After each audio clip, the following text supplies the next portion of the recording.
नमस्कार, मैं हूं मुक्ता सिंह और आप देख रहे हैं श्रेष्ठ भारत। देश में बहुत जल्द लोकसभा चुनाव की घोषणा होने वाली है, जिसे लेकर देश के तमाम सियासी दल पूरे दमखम के साथ मैदान में उतरने की तैयारी में जुटे हैं। क्या बीजेपी, क्या कांग्रेस और क्या तमाम विपक्षी दल, हर कोई अपनी अपनी रणनीति के साथ तैयार है। पिछले साल के अंत में 5 राज्यों में हुए विधानसभा चुनाव के बाद हाल ही में हुए राज्यसभा चुनाव में बीजेपी ने जिस तरह से विपक्ष को क्लीन बोल्ड किया है, इसके बाद से विपक्षी खेमे में खलबली मची हुई है। इस बीच इंडियन एक्सप्रेस ने विपक्ष को एक और बड़ा झटका दे दिया है, जो सीधा इंडी गठबंधन के मनोबल पर चोट करेगा। अंग्रेजी अखबार ने देश में टॉप 100 पावरफुल लोगों की लिस्ट जारी की है, जिसमें राजनीति, बिजनेस से लेकर बॉलीवुड की कई हस्तियों के नाम शामिल हैं। और सबसे खास बात यह है कि पीएम मोदी को इस लिस्ट में नंबर 1 पर रखा गया है। इसका मतलब देश के 100 शक्तिशाली लोगों में प्रधानमंत्री मोदी नंबर 1 पर हैं। मतलब साफ है कि प्रधानमंत्री नरेंद्र मोदी की लोकप्रियता आज भी उसी तरह कायम है जैसी कि 10 साल पहले थी। नमस्कार, आपके साथ मैं हूं मुक्ता सिंह और आप देख रहे हैं श्रेष्ठ भारत। 10 साल पहले देश में मोदी लहर उठी थी, जिसका जादू आज भी बरकरार है। मोदी सरकार को आज भी एक बड़े वर्ग का समर्थन हासिल है, क्योंकि सरकार के कई मंत्री अच्छा काम कर रहे हैं। ये बात अंग्रेजी अखबार द इंडियन एक्सप्रेस के सालाना रेटिंग सर्वे से भी साफ हो जाती है। और यही वजह है कि शक्तिशाली लोगों की लिस्ट में उनके कई मंत्री मोदी के साथ टॉप पर हैं। तो चलिए आपको बताते हैं टॉप 10 में मोदी के कौन से 4 मंत्रियों को जगह मिली है और टॉप 20 में मोदी के कौन से मंत्री किस नंबर पर हैं। तो इंडियन एक्सप्रेस की लिस्ट में नंबर 1 है नरेंद्र मोदी। ये बात तो सब जानते हैं कि देश ही नहीं, दुनिया भर में आज पीएम मोदी के नाम का परचम लहरा रहा है। विकसित देशों से लेकर विकासशील देशों तक में आज मोदी के नाम का डंका बज रहा है। मोदी की लोकप्रियता को लेकर ऐसा ही कुछ हाल भारत में भी है और यही वजह है कि देश के प्रधानमंत्री नरेंद्र मोदी इस लिस्ट में सबसे ऊपर हैं। 73 साल के पीएम मोदी के सबसे शक्तिशाली भारतीय होने के पीछे कारण ये बताया गया है कि पिछले 10 सालों के मुकाबले अब भी उनकी लोकप्रियता बढ़ती ही जा रही है। पीएम की टॉप रैंकिंग का कारण बताते हुए इंडियन एक्सप्रेस ने लिखा है कि मोदी की सरकार के 2 कार्यकालों में जन कल्याण के काम बढ़े हैं, विकास को गति मिली है, महंगाई कंट्रोल हुई है और दुनिया भर में भारत को एक खास मकाम मिला है। ये सब उनकी पार्टी की वजह से हो पाया है, जिसने अनुच्छेद 370 को निरस्त करने और राम मंदिर निर्माण जैसे बड़े और कठोर फैसले लिए हैं। G20 शिखर सम्मेलन की सफलता ने दुनिया भर से आम सहमति हासिल की, तो पीएम ने अयोध्या में प्राण प्रतिष्ठा का आयोजन करते हुए बहुत कड़क संदेश भेजा है कि उनके लिए धर्म के साथ राज्य का जुड़ाव सीमा का उल्लंघन नहीं है, बल्कि राजनीति में एक नई लकीर खींचने जैसा है। मोदी सरकार की तीसरी पारी को लेकर कहा जा रहा है कि आगामी आम चुनाव में एनडीए के 400 सीटों के लक्ष्य का बोझ पूरी तरह से मोदी अपने कंधों पर उठाए हुए हैं। अगर तीसरी बार उनकी सरकार बनती है तो पीएम भारत को दुनिया की तीसरी सबसे बड़ी अर्थव्यवस्था बनाने के अपने वादे को पूरा करते हुए एक नया अध्याय लिखेंगे। इंडियन एक्सप्रेस लिस्ट में नंबर 2 है अमित शाह। देश के गृह मंत्री अमित शाह और नरेंद्र मोदी की जोड़ी दशकों पुरानी है। गुजरात में ये जोड़ी बनी और आज दिल्ली तक काफी मजबूती से आगे बढ़ रही है। अमित शाह को बीजेपी का चाणक्य भी कहा जाता है। उन्होंने बीजेपी के राष्ट्रीय अध्यक्ष की भूमिका निभाते हुए पार्टी को सफलता की नई बुलंदियों पर पहुंचाया है। आज वो बीजेपी अध्यक्ष नहीं है, फिर भी पार्टी की रणनीति को आकार देने में सबसे आगे रहते हैं। देश के गृह मंत्री के तौर पर अमित शाह ने जम्मू कश्मीर से संविधान की धारा 370 को निरस्त करने का ऐतिहासिक कदम उठाया।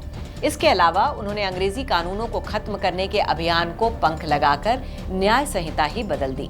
आईपीसी, सीआरपीसी और इंडियन एविडेंस लॉ को पूरी तरह रिप्लेस कर देने वाले 3 नए कानून 1 जुलाई से लागू हो जाएंगे। अब माना यह जा रहा है कि राजनीतिक बयानबाजी की वजह से सीएए, जनगणना और एनपीआर जैसे कुछ मुद्दे अधर में लटके हैं। तीसरी बार सरकार बनती है तो इन सब मुद्दों पर मजबूती के साथ पार पाएंगे। इंडियन एक्सप्रेस लिस्ट में नंबर 5 पर है एस जयशंकर। मोदी सरकार के विदेश मंत्री की छवि उस चतुर और हौसलामंद इंसान की है जो इंटरनेशनल प्लेटफॉर्म्स पर भारत की जबरदस्त वकालत करता है और किसी भी दबाव में नहीं आता, तो चाहे वो चीन हो या अमेरिका या फिर पाकिस्तान। भारत विरोधी बात करने वालों को एस जयशंकर का तपाक से करारा जवाब मिलता है। अपने इन्हीं गुणों के कारण जयशंकर मोदी सरकार के सबसे मुखर मंत्री माने जाते हैं। वैश्विक मंच पर उनके दिए बयान अक्सर वायरल हो जाते हैं। वो अमीर और ताकतवर देशों को अपने अकाट्य तर्कों से आईना दिखाते हैं और भारत के हितों की खुलकर पैरवी करते हैं। आज मोदी सरकार में भारत का मान दुनिया भर में बढ़ने के पीछे विदेश मंत्री एस जयशंकर का बड़ा योगदान है। जयशंकर भारत की अंतर्राष्ट्रीय ताकत को निखार रहे हैं और लगातार वाहवाही बटोर रहे हैं। रूस यूक्रेन युद्ध हो या इजरायल हमास के बीच छिड़ा संघर्ष, जयशंकर के कूटनीतिक कदमों ने दुनिया को चौंकाया है। खालिस्तानी आतंकी गुरपतवंत सिंह पन्नू की हत्या के प्रयासों को लेकर अमेरिका ने आरोप लगाया तो जयशंकर का रिएक्शन देखकर अमेरिका के तेवर भी नरम पड़ गए। इसी तरह कनाडा ने खालिस्तानी आतंकी हरदीप सिंह निज्जर की हत्या में भारत का हाथ होने का आरोप लगाया तो उसकी कैसी भद्द पिटी ये दुनिया ने देखा है। ऐसे में माना यह जा रहा है कि तीसरी सरकार आई तो भी जयशंकर फिर से देश के विदेश मंत्री का जिम्मा संभाल सकते हैं। इंडियन एक्सप्रेस लिस्ट में 7वें नंबर पर हैं राजनाथ सिंह। राजनाथ सिंह अभी देश के रक्षा मंत्री हैं। उन्होंने मोदी सरकार के पहले कार्यकाल में गृह मंत्री का जिम्मा संभाला था। वो बेहद मिलनसार लेकिन कड़क मिजाज राजनेता हैं। रक्षा मंत्री के रूप में उनकी ये शख्सियत निखर कर सामने आई है। उन्हें गृह मंत्री और रक्षा मंत्री दोनों का अनुभव है और इसी वजह से उनका आंतरिक और बाहरी सुरक्षा पर नजरिया काफी सटीक और स्पष्ट है। उन्होंने मिलिट्री साइंस की मजबूत नींव रखी और अलग अलग देशों के साथ रक्षा समझौतों को नया आकार देने में अहम भूमिका निभाई। राजनीति और समाज से लेकर तमाम वर्गों में अपनी पहुंच और पकड़ के कारण राजनाथ सिंह सरकार के लिए कई मौकों पर काफी उपयोगी साबित हुए हैं। इसका एक उदाहरण किसान आंदोलन है, जिसका हल निकालने के लिए मोदी सरकार उनके जरिए किसानों से पिछले दरवाजे से बातचीत कर रही है। ये राजनाथ सिंह ही थे जिन्होंने राजस्थान विधानसभा चुनाव में बीजेपी की जीत होने पर पूर्व मुख्यमंत्री वसुंधरा राजे को सीएम पद का मोह छोड़ने के लिए मनाया था। इंडियन एक्सप्रेस लिस्ट में नंबर 8 पर है निर्मला सीतारमण। देश की अर्थव्यवस्था की रफ्तार क्या है, इसकी फाइनेंशियल हेल्थ कैसी है, ये दोनों सवाल किसी भी सरकार की उपलब्धियों के आंकने का बड़ा पैमाना होते हैं। 2014 में नरेंद्र मोदी की पहली बार सरकार बनी तो बैंक्स के एनपीए से लेकर विजय माल्या, नीरव मोदी, मेहुल चौकसी जैसे लुटेरों की खबरें आया करती थीं। उस माहौल में मोदी सरकार के सामने देश को कड़े और बड़े सुधारों के साथ देश को आर्थिक प्रगति की पटरी पर फिर लाने की गंभीर चुनौती थी। मोदी सरकार के पहले कार्यकाल में अरुण जेटली ने वित्त मंत्री के तौर पर जीएसटी कानून लाकर आर्थिक सुधारों की मजबूत पहल की थी।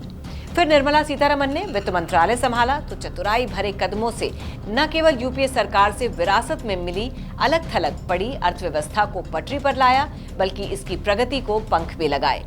आज देश के बैंक काफी तंदुरुस्त हैं और वैश्विक अर्थव्यवस्था में देश 5वें नंबर पर है। अब मोदी की गारंटी है कि तीसरी बार सरकार बनी तो देश की अर्थव्यवस्था भी तीसरे पायदान पर पहुंच जाएगी। वहीं निर्मला सीतारमण ने फाइनेंशियल ईयर 2024-25 का अंतरिम बजट पेश करके मोरारजी देसाई के रिकॉर्ड की बराबरी कर ली है। साथ ही सीतारमण ने लगातार छठा बजट पेश करके मनमोहन सिंह, यशवंत सिन्हा, पी चिदम्बरम और अरुण जेटली का रिकॉर्ड तोड़ दिया है। तीसरी बार सरकार बनती है तो उनके आगे सबसे बड़ी चुनौती बढ़ती महंगाई पर लगाम लगाकर विकास की गति को बनाए रखने की होगी। इंडियन एक्सप्रेस लिस्ट में नंबर 12 पर हैं पीयूष गोयल। पीयूष गोयल पर पीएम मोदी के भरोसे का अंदाजा इसी बात से लगाया जा सकता है कि उन्हें 3 मंत्रालयों की जिम्मेदारी दी गई है। गोयल राज्यसभा में सदन के नेता भी हैं। वो वक्त वक्त पर मोदी सरकार के वार्ताकार की भूमिका भी निभाते हैं। एमएसपी की कानूनी गारंटी की मांग को लेकर सड़कों पर उतरे किसानों से बातचीत में गोयल ने अहम भूमिका निभाई है। कॉमर्स मिनिस्टर के रूप में उन्होंने यूएई और ऑस्ट्रेलिया के साथ एफटीएफ यानी मुक्त व्यापार समझौतों एफटीए को परवान चढ़ाया, जबकि कई अन्य देशों के साथ ऐसे समझौते पाइपलाइन में हैं। फूड एंड पब्लिक डिस्ट्रीब्यूशन मामले के मंत्री के रूप में उनकी भूमिका इसलिए बहुत अहम है कि मोदी सरकार कोविड के वक्त से ही देश के 80 करोड़ गरीब परिवारों के लिए मुफ्त अनाज की योजना चला रही है। तीसरी सरकार में भी गोयल को इसी तरह केयरफुली और बैलेंस्ड अप्रोच के साथ देश को दुनिया के साथ लाकर चलना होगा। इंडियन एक्सप्रेस लिस्ट में नंबर 13 पर है अश्विनी वैष्णव। अश्विनी वैष्णव मोदी सरकार के उन मंत्रियों में शामिल हैं जिन्हें राजनीति से बाहर की दुनिया से लाया गया है। इस लिस्ट में विदेश मंत्री एस जयशंकर और हरदीप सिंह पुरी जैसे दिग्गज नेताओं के नाम भी शामिल हैं। अश्विनी वैष्णव ने रेलवे में सुधारों को आगे बढ़ाया और टेलीकॉम आईटी मिनिस्टर के रूप में डिजिटल इंडिया की रफ्तार बढ़ाने की दिशा में कई बड़े फैसले लिए। वो राज्यसभा के रास्ते संसद पहुंचे थे और इस बार फिर से राज्यसभा के लिए चुने जाने के बाद उम्मीद जताई जा सकती है कि मोदी सरकार की सत्ता वापसी हुई तो वो फिर से मंत्री बनेंगे। अश्विनी वैष्णव के नाम उपलब्धियों की फहरिस्त में 5 ग्राम एयरवेव्स की साफ सुथरी नीलामी, अमेरिका की टॉप टेक्नोलॉजी कंपनीज को भारत में निवेश के लिए मनाने और देश में चिप प्लांट स्थापित करने का माहौल बनाने जैसी बातें शामिल हैं। अब इंडियन एक्सप्रेस लिस्ट में नंबर 20 पर हैं हरदीप सिंह पुरी। अब हम आपको बताते हैं, हरदीप सिंह पुरी को भी पीएम मोदी ने दूसरे कार्यकाल में अपनी क्षमता साबित करने का मौका दिया। पेट्रोलियम और प्राकृतिक गैस मंत्री के रूप में हरदीप पुरी ने यूक्रेन युद्ध के बीच रूस से भारत के तेल आयात का काफी आत्मविश्वास के साथ बचाव किया। पुरी के पास आवास और शहरी मामलों का मंत्रालय भी है, जो सरकार की flagship scheme PM Awas Yojana के लिहाज से काफी महत्वपूर्ण है। पुरी के मंत्रालयों ने ही संसद भवन का निर्माण भी करवाया। इसके साथ ही भारत मंडपम कन्वेंशन सेंटर के निर्माण से भी पुरी की छवि मजबूत हुई है। पुरी की ओर से किए दोनों कामों की पीएम मोदी ने जमकर तारीफ की थी। इसी में भारत ने G20 शिखर सम्मेलन की मेजबानी की थी। अब पुरी का मंत्रालय आवास और शहरी मामलों का मंत्रालय, आम केंद्रीय सचिवालय और नए प्रधानमंत्री कार्यालय और प्रधानमंत्री आवास को पूरा करने की तैयारी कर रहा है। इनके अलावा यूपी के सीएम योगी आदित्यनाथ को लिस्ट में छठे तो मोदी के दोस्त कहे जाने वाले गौतम अडानी को लिस्ट में 10वें नंबर पर रखा गया है। तो दोस्तों, ये थी मोदी की वो ब्रिगेड जिसने अपनी ताकत का लोहा आज पूरी दुनिया को मनवा दिया है। अब देखने वाली बात ये होगी कि अगर आगामी चुनाव में मोदी सरकार जीत की हैट्रिक लगाती है तो उनके कैबिनेट में किस किस दिग्गज को जगह मिलेगी। तो फिलहाल की इस खबर में बस इतना ही। बाकी खबरों के लिए देखते रहिए श्रेष्ठ भारत। श्रेष्ठ भारत पर खबरों से जुड़े रहने के लिए चैनल को सब्सक्राइब करें, बेल आइकन दबाएं और देखते रहें श्रेष्ठ भारत।